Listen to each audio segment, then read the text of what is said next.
Assalamualaikum warahmatullahi wabarakatuh. Innal hamdalillah nahmaduhu wa nasta'inuhu wa nastaghfiruh wa na'udzu billahi min syururi anfusina wa min sayyiati a'malina may yahdihillahu fala mudhillalah wa may yudlil fala hadiyalah.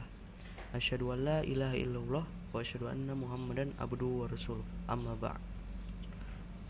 Mungkin teman-teman berpikir kalau Abraha itu seorang kayak penjahat gitu yang ingin menyerang Ka'bah dengan pasukan-pasukan gajahnya. Sebenarnya Abraha adalah orang yang baik kalau dari sisi masa lalunya. Nah, untuk hal itu kenapa sih dulunya si Abraha baik tapi tiba-tiba nyerang Ka'bah gitu? Nah, untuk supaya kita mengetahuinya, kita akan coba mendengarkan sirah atau cerita dari Abraha ini. Kita tahu asal usulnya lah kenapa Abraha menjadi orang jahat. Nah, nama aslinya itu dari ceritanya Muhammad bin Ishaq mengisahkan bahwa Abraha bin Sabah, jadi nama aslinya itu Abraha bin Sabah, adalah seorang gubernur Yaman dalam pemerintahan Najasyi atau Raja Habasyah. Waktu itu dia melihat orang-orang pada musim tertentu itu berkeliling di Ka'bah di Mekah. Nah, pada saat si Abraha ini melihat orang-orang yang meramaikan Ka'bah ini atau di Mekah, dia berinisiatif untuk membuat gereja yang megah supaya orang-orang yang di Mekah ini yang patokannya adalah Ka'bah itu berpindah ke gereja yang dia bikin. Nah, kemudian dia menyurat kepada Raja Najasyi. Jadi suratnya itu seperti ini. Saya telah membangun sebuah gereja untuk Paduka. Belum pernah dibangun gereja semegah itu. Saya tidak akan menghentikan pembangunan ini sampai saya berhasil mengalihkan hajinya orang Arab ke sana. Hal ini didengar oleh orang dari suku Kinanah. Nah, pas orang suku Kinanah ini mendengar, pada malam harinya dia diam-diam menyelinap ke dalam gereja itu. Kemudian dia melakukan hal yang tidak sepantasnya itu, yang kayak ngotori kiblatnya. Ya, otomatis si Abraha ini pastilah marah. Nah, kemudian ada dari pengikutnya si Abraha bilang kalau pelakunya itu berasal dari sekitar rumah situ, karena dia mendengar ucapan Paduka. Si Abraha pun bersumpah akan menyerang dan menghancurkan Ka'bah. Dia menulis surat kepada Najasyi mengabarkan tentang sumpahnya itu. Raja mempunyai gajah bernama Mahmud. Tidak pernah terlihat ada gajah sebesar dan sekuat itu. Raja Najasyi pun mengirimkan gajah itu kepada Abraha. Abraha pun berangkat untuk menyerang Mekah. Mendengar itu, orang Arab menganggapnya sebagai sebuah persoalan besar dan mereka wajib berperang untuk melakukan perlawanan. Waktu itu ada salah seorang dari Yaman bernama Raja Yaman, yaitu bernama Zunafar, berangkat untuk melakukan perlawanan terhadap Abraha. Tapi alhasil si Abraha ini menang melawan Zunafar. Tapi ketika ingin dibunuh, si Zunafar ini berkata, "Wahai Abraha, jangan bunuh saya, itu lebih baik bagi Anda." Abraha pun membiarkan hidup dan mengikatnya. Itu rasa belas kasihan si Abraha juga. Kalau misalnya si Abraha ini memang dalam kutip orang jahat, pasti udah ditebas duluan kan, udah dibunuh duluan. Nah, inilah merupakan salah satu contoh bahwa si Abraha ini sebenarnya masih punya hati, tapi gara-gara keiriannya, kemudian gara-gara adu domba juga, makanya Abraha menjadi seperti ini. Nah, kemudian kalau Abraha juga seorang pemaaf seperti yang tadi yang saya jelaskan. Terus dia melanjutkan perjalanannya ke daerah Qatsam. Kemudian ada Nufail bin Habib al-Qatsami bersama suku-suku Arab di bawah kepemimpinannya juga melancarkan perlawanan terhadap pasukan Abraha. Tetapi Abraha juga berhasil menaklukkan mereka. Abraha menangkap Nufail dan Nufail berkata, Paduka Raja, Saya bersedia menjadi penunjuk jalan Anda menuju Mekah.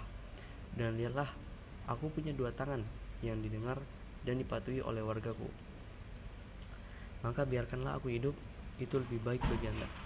Abraha pun membiarkan Nufail tetap hidup. Nufail pun ikut berangkat bersama Abraha sebagai penunjuk jalan. Tiba di Taif, Mas'ud bin Mut'ab bersama sekelompok pria dari Sakif datang kepadanya. Dia berkata, "Paduka Raja, kami adalah hamba sahaya Anda. Kami akan mengutus beberapa orang bersama Anda sebagai penunjuk jalan." Maka mereka pun mengutus Abu Rigal, budak mereka ikut bersamanya. Ia pun berangkat. Sesampainya di Mugamas, Abu Rigal tewas. Kuburannya kelak ikut dihujani batu. Abraha mengutus seorang pria dari Habasyah bernama Aswad bin Mafsud memimpin pasukan berkuda. Abraha memberikan instruksi agar ia merampok ternak. Maka Aswad merampok kekayaan dari tanah suci, termasuk 200 ekor unta milik Abdul Muthalib. Seorang pria dari Humair diutus oleh Abraha supaya datang kepada penduduk Mekah. Pesannya, "Sampaikan kepada pemuka Mekah, kedatanganku bukanlah untuk berperang, tetapi untuk menghancurkan rumah itu." Pria itu pun berangkat. Nah, maksud dari rumah itu adalah Ka'bahnya. Pria itu pun berangkat, menyampaikan pesan Abraha kepada Abdul Muthalib. Abdul Muthalib berkata, "Kami tidak memiliki kekuatan sama sekali. Kami akan membiarkannya melakukan apa yang diinginkannya, karena ini adalah rumah Allah dan kekasihnya, Ibrahim. Jika Allah melindungi rumah ini, maka sudah sepantasnya karena ia rumah dan tanah sucinya. Tetapi bila dia membiarkan, maka demi Allah, kami pun tidak memiliki kekuatan apa-apa." Kemudian Abdul Muthalib berkata, "Mari kita menemui raja." Zunafar adalah seorang sahabat dekat Abdul Muthalib. Ia pun mendatangi Zunafar. Ia berkata, "Wahai Zunafar, adakah yang bisa kau lakukan untuk meringankan apa yang menimpa kami?" Zunafar menjawab, "Apa yang bisa diperbuat oleh seorang tawanan? Ia sendiri tidak tahu apakah akan dibunuh besok pagi atau sore hari. Tetapi aku akan mengirimkan utusan kepada Unais, si pawang gajah. Ia adalah temanku. Aku akan meminta kepadanya agar menunjukkan penghormatannya kepadamu ketika di hadapan raja." Ia pun mengirimkan utusan kepada Unais. Selanjutnya Unais berkata kepada Abraha, "Ada seorang tokoh yang disegani oleh orang-orang Quraisy meminta izin berjumpa dengan Paduka. Dia datang bukan untuk melawan Paduka atau membangkang perintah Paduka. Saya berharap Paduka mengizinkannya." Abdul Muthalib adalah seorang pria bertubuh besar dan tampan. Begitu melihatnya, Abraha langsung terkesan dan menghormatinya. Ia tidak suka duduk di atas singgasana, sementara Abdul Muthalib duduk di bawah.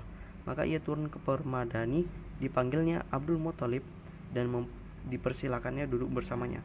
Abdul Muthalib meminta kepada Abraha agar mengembalikan 200 ekor unta miliknya yang telah dijarah.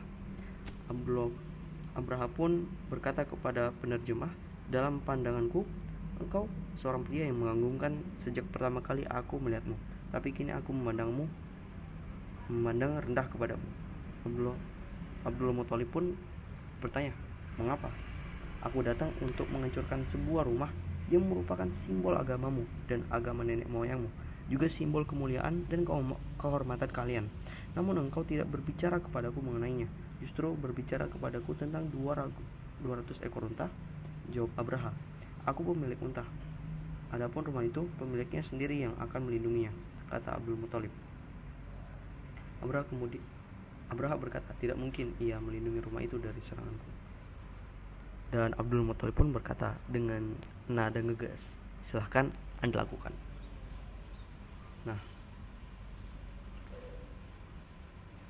kemudian Abraha memerintahkan agar unta-unta itu dikembalikan kepada pemiliknya, yaitu Abdul Muthalib, dan dimulailah suatu peperangan yang Abraham untuk mulai menyerang Ka'bah. Tapi tiba-tiba ada awan atau langit tiba-tiba gelap, tertutupi oleh burung ababil yang membawa 3 batu dari neraka yang kemudian dilemparkan kepada pasukan Abraha. Dan Mereka pun saling bertubrukan sehingga bergelimpangan di jalan-jalan, dan mereka pun tewas terkapar di beberapa lokasi mata air. Allah juga mengirim penyakit ke tubuh Abraha sehingga jari jemarinya putus satu demi satu. Ia mencapai daerah sana, sedangkan keadaannya seperti anak burung. Ia tewas setelah dadanya terbelah dan keluarlah jantungnya.